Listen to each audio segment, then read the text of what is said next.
جی کیف 3 business لا آج کا lecture 69 آغاز کرتے ہیں. چیپٹر ہمارا چیپٹر 4 جس میں فری کنسنٹ ہم سٹڈی کر چکے ہیں.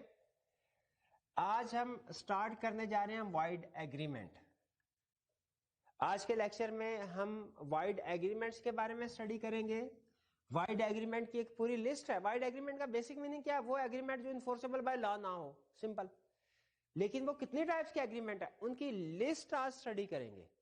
اور اس لسٹ میں سے کچھ آئٹم جو ہے وہ ڈیٹیل میں ڈسکس کریں گے، کچھ ڈیٹیل میں ڈسکس نہیں کریں گے. ٹھیک ہے. جو لرننگ آبجیکٹو ہمارا 8 9 10 اس میں کچھ خاص قسم کے ایگریمنٹس ہیں. لرننگ آبجیکٹو 8 جو ہے وہ بتاتا ہے agreements in state of trade. Learning objective 9 wagering agreement. Learning objective 10 agreement in state of legal proceedings ہیں. ان تین ایگریمنٹس کو ہم ڈیٹیل میں اسٹڈی کریں گے. باقی کی لسٹ کو ڈیٹیل میں اسٹڈی نہیں کریں گے. کیوں بھلا؟ کیونکہ وہ آلریڈی ہم ڈسکس کر چکے ہیں پریویس چیپٹرز میں. تو سٹارٹ کرتے ہیں. آئیے ٹاپک ہم اسٹڈی کرنے جا رہے ہیں وائڈ ایگریمنٹس. کہ وہ کون کون سے ایگریمنٹس ہیں، کانٹریکٹس ہیں جو کہ وائڈ ہوتے ہیں. اچھا، ایک ہوتے ہیں وائڈ، ایک ہوتے ہیں وائڈ ایب انیشیو. ان میں فرق تو آپ کو پتا ہوگا. وائڈ ایب انیشیو کا مطلب void from initial stage, from start. تو جو جیسے انلیگل ایگریمنٹ ہوتے ہیں وہ جس دن کریٹ ہوتے ہیں اس دن سے ہی وائڈ ہوتے ہیں.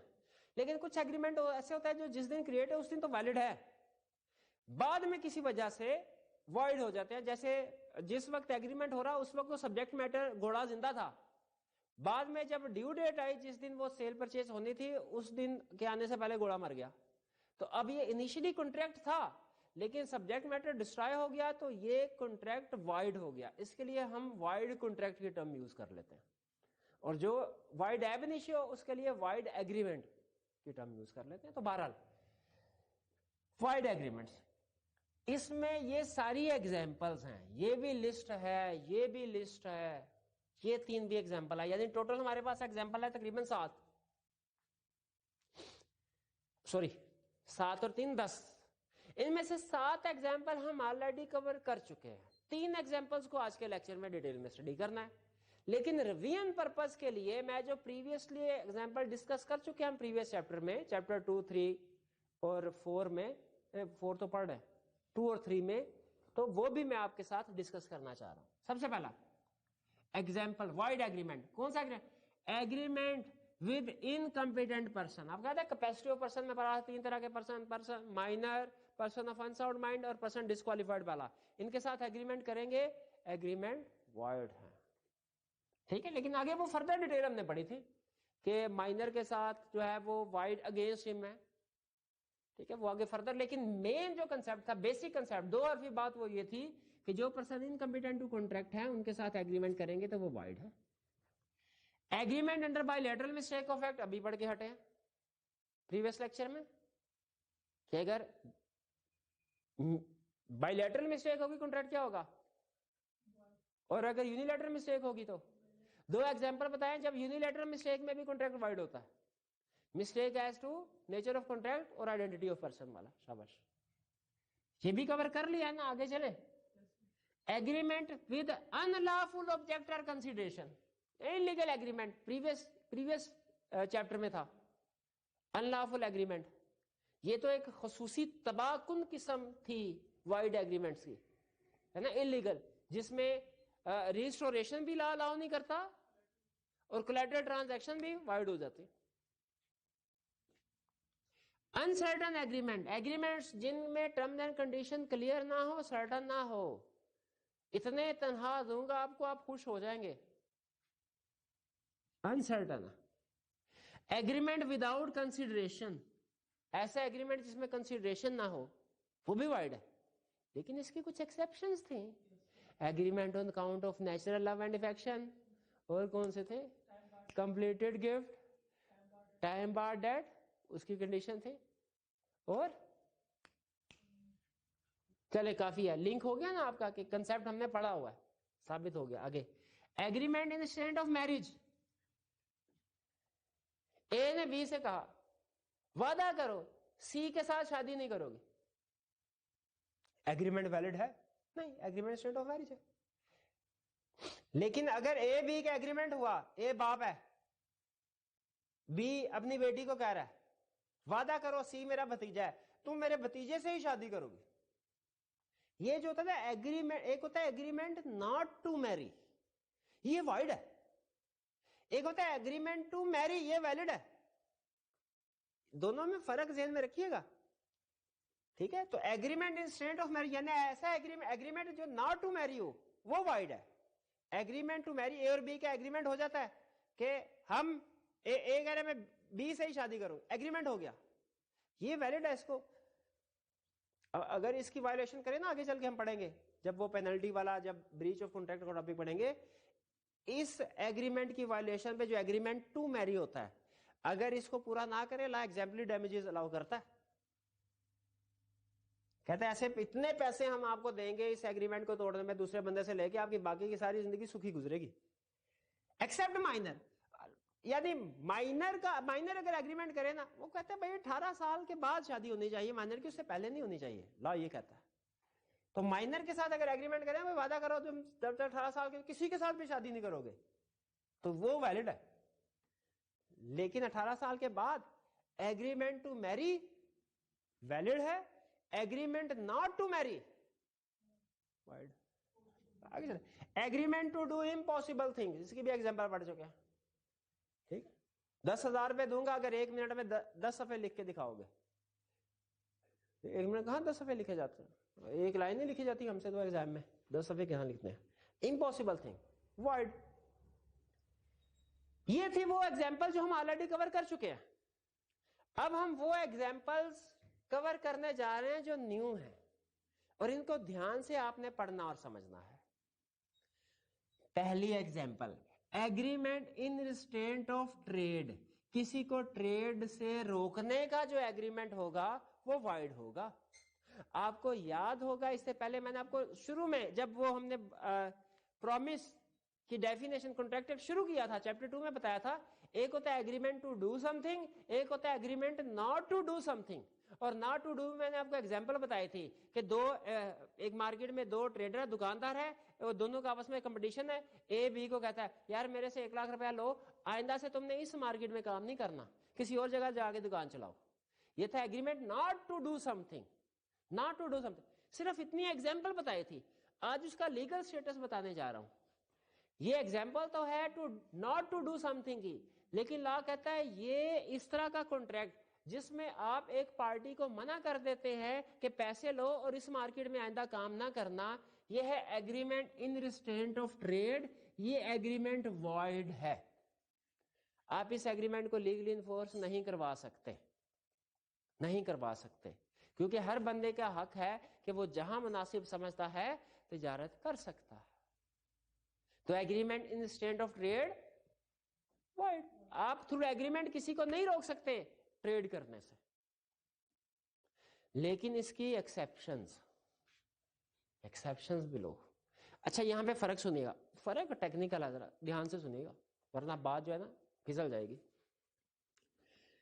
میں حفیظ نہیں ہال لوڈ، میں ہال لوڈ میں میری دکان ہے، بڑی دکان ہے، ساتھ ہی ایک دوسرا بندہ اس کی بڑی دکان، ہمارے آپس میں کمپٹیشن ہے. میں چاہتا ہوں یہ اس مارکیٹ سے نکل جائے. پہلا طریقہ کیا، دونوں میں فرق ہے، پہلے دوسرے طریقے میں. پہلا طریقہ کیا، میں سے کہوں بھائی ایسا کرو یہ میرے سے تحفہ لو 10 لاکھ، پیسے لو 10 لاکھ. 10 لاکھ ہے، گفٹ نہیں کنسیڈریشن ہے، 10 لاکھ ہے. اس کے بدلے میں تم نے کیا کرنا ہے، تم کسی اور جگہ جا کے دکان کھولو، اس مارکیٹ میں نہ.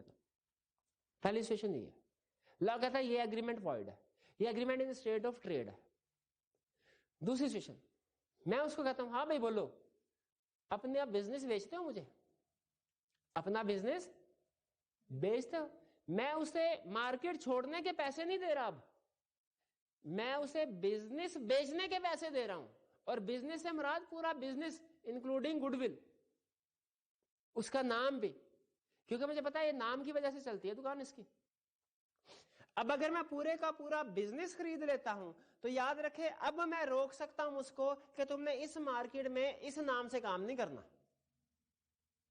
اس مارکیٹ میں اس نام کیوں وہ میں نے بزنس اس کا خرید لیا. تو کہتا ہے اگر آپ پیسے اس لیے دیں اگلے بندے کو کہ بھائی تم کسی اور جگہ چلے جاؤ، یہاں پہ بزنس نہ کرو، یہ ایگریمنٹ وائڈ ہے، ان اسٹیٹ آف ٹریڈ ہے. لیکن اگر آپ پیسے دے کیوں، اس کا بزنس سارے کا سارا خرید رہے ہیں. سیل آف گڈ ول کا کیس ہے، سیل آف گڈ ول کا کیس ہے اور آپ اس کے ساتھ ایگریمنٹ کرتے ہیں، بھائی میں تمہارا بزنس سارا خرید رہا ہوں لیکن میرے ساتھ ایگریمنٹ کرو کیا کہ تم اتنے عرصے تک، ایک ریزنیبل عرصے تک تم یہ سیملر بزنس نہیں کرو گے، میں اس شرط پہ تمہاری دکان خریدتا ہوں. یہ ایگریمنٹ ویلڈ ہے. لا اس ایگریمنٹ کو نام دیتا ہے سیل آف گڈ ول. یہ basically sale of goodwill sale of business کے ساتھ ہی اٹیچ ہے، کیونکہ گڈ ول تب بھی سیل ہے جب بزنس ہوتا ہے. لیکن شرط کیا ہے کہ یہ ریسٹرکشن سیملر بزنس پہ ہو. اگر اسی مارکیٹ میں کوئی اور کسی اور چیز کی دکان کھولنا چاہتا ہے، کسی اور چیز کی دکان وہ کھول سکتا ہے. فار ایگزامپل اس کی موبائل کی دکان تھی، وہ ہم نے خرید لی، وہ موبائل کا بزنس نہیں کرے گا، لیکن اگر وہ لیپ ٹاپ کا کرنا چاہتا ہے وہ کر لے، سملر بزنس. یعنی اگر وہ بندہ اپنے بزنس کی گڈ ول کو، اپنے بزنس کو ہمیں بیچ دے تو ہم تھرو ایگریمنٹ اسے روک سکتے ہیں کہ اس نے سملر بزنس نہیں کرنا. کتنے عرصے تک؟ ساری عمر نہیں، ریزنیبل ٹائم تک نہیں کرنا. اور کہاں نہیں کرنا؟ حفیظ سینٹر ساتھ والی سڑک پہ کر لے، نہیں، ریزنیبل پلیس، ریزنیبل ایریا پہ بزنس تم نے نہیں کرنا. سملر بزنس نہیں کرنا، اسپیسیفائڈ لوکل لمٹس میں نہیں کرنا جو کہ ریزنیبل ہونی چاہیے، اور اس ٹائم تک نہیں کرنا جب تک بائر سملر بزنس کنٹینیو کرے. یہ 3 کنڈیشن ہے: similar business, local limit, time جب تک بائر سملر بزنس کر. اس کو ذرا سمجھ لیجیے کیونکہ آگے بار بار آئیں گے. میں اس بندے سے تنگ تھا، میں نے فیصلہ کیا اس کا بزنس خرید لوں. میں نے کہا میں تمہارا بزنس خریدتا ہوں، شرط یہ ہے کہ تم اس مارکیٹ میں سملر بزنس نہیں کرو گے. اس کا مطلب ہے ڈفرنٹ بزنس وہ کر سکتا ہے، سملر بزنس نہیں کرے گا. اچھا، میں نے دوسری کنڈیشن کیا ایڈ کی؟ میں نے کہا اچھا سملر بزنس اس مارکیٹ میں تو نہیں کرو گے، تم اسپیسیفائڈ لوکل لمٹ تک بھی نہیں کرو گے. تم یہ مارکیٹ جو ہے نا، یہ ہال روڈ، اس کے ساتھ ساتھ دوسری جو مارکیٹ ہے، کون سی مارکیٹ ہے؟ برانڈس روڈ اس کے ساتھ ہی ہے، میکلوڈ روڈ اس کے ساتھ ہی ہے، جو بھی اس کے ارد گرد دوسری مارکیٹ ہے، ان میں بھی یہ بزنس نہیں کرو گے. لیکن یاد رکھیں یہ اسپیسیفائڈ لوکل لمٹ ریزنیبل ہونی چاہیے. میں اگر ریزنیبل جو آس پاس کے مارکیٹس ہیں ان کو تو کور کر سکتا ہوں کہ تم نے ادھر بزنس نہیں کرنا. میرے گاہک ظاہر ہے قریب ہی اگر وہ دوبارہ دکان کھول لے گا وہی تو گاہک ادھر چلے جائیں گے، زیادہ دور تو نہیں ہے. لیکن اگر میں یہ کہتا ہوں نا کہ پورے پاکستان میں تم یہ بزنس نہیں کر سکتے، یہ ریسٹرکشن ریزنیبل نہیں ہے. لا کہتا ہے یہ ریسٹرکشن نہیں، آپ ریزنیبل لوکل ایریا بتائیں اس کو. یہ ریزنیبل کیا ہے؟ یہ کیس ٹو کیس ویری کرتا ہے. فار ٹائم اس وقت تک یہ ریسٹرکشن لگے گی جب تک buyer similar business carry on کرتا ہے. جیسے فرض کیجئے میں نے اسے کہا کہ تم نے جو ہے یہ 10 سال تک سملر بزنس اس مارکیٹ میں نہیں کرنا، لیکن 2 سال کے بعد میں خود بزنس سے آؤٹ ہو گیا. کیا اب تیسرے سال وہ بندہ آ کے بزنس کر سکتا ہے؟ یہ پروین بتاتی ہے کر سکتا ہے، جب تک بائر سملر بزنس کنٹینیو کر، کیونکہ سیل کر چکا نا گڈ ول کو. جب تک بائر کنٹینیو کر رہا ہے وہ بندہ نہیں آ سکتا. جب بائر نے اپنا بزنس، تو ظاہر ہے وہ کمپٹیشن نہیں رہا، اس میں بائر کو نقصان نہیں نہ ہو رہا، وہ خود مارکیٹ سے نکل رہا، اب اس کی بلا سے مارکیٹ میں جو مرضی آئے جائے. تو سیل آف گڈ ول کا کنسپٹ سمجھ آیا؟ یہ ایگریمنٹ اسٹیٹ آف ٹریڈ اور سیل آف گڈ ول میں فرق سمجھیے گا. ٹھیک ہے، پہلے والی ایگزامپل میں جو وائڈ تھی اس میں پیسے کس لیے دے رہے تھے؟ مارکیٹ چھوڑنے کے لیے. اب کس لیے دے رہے ہیں؟ بزنس خریدنے کے لیے. پہلے والا وائڈ تھا، یہ ویلڈ ہے. دوسرا ایگریمنٹ بٹوین پارٹنر. یہ باتیں آگے جو آ رہی ہیں نا یہ پارٹنرشپ سے نکلی ہے، پارٹنرشپ سے نکلی ہے. ایگزسٹنگ پارٹنر کو کوئی کام کرنے سے روکا جا سکتا ہے، یہ پارٹنرشپ میں ہم نے پڑھا تھا. ایگزسٹنگ لا یہ پارٹنرشپ ایکٹ کہتا ہے ایگزسٹنگ پارٹنر سملر بزنس نہیں کرے گا انلیس کے پارٹنر کو اجازت دے دیں. ایگزسٹنگ پارٹنر سملر بزنس، جو ڈس سملر بزنس ہے وہ بھی نہیں کرے گا. لیکن ڈس سملر بزنس کی پابندی لگانی ہے نا آپ نے، تو پارٹنرشپ ایگریمنٹ میں لکھنا پڑے گا. لیکن سملر بزنس پہ پابندی لگانے کے لیے پارٹنرشپ ایگریمنٹ میں لکھیں، کیونکہ یہ پارٹنرشپ ایکٹ نے کہہ دیا نا. فرض کیجئے میں ایک فرم میں پارٹنر ہوں،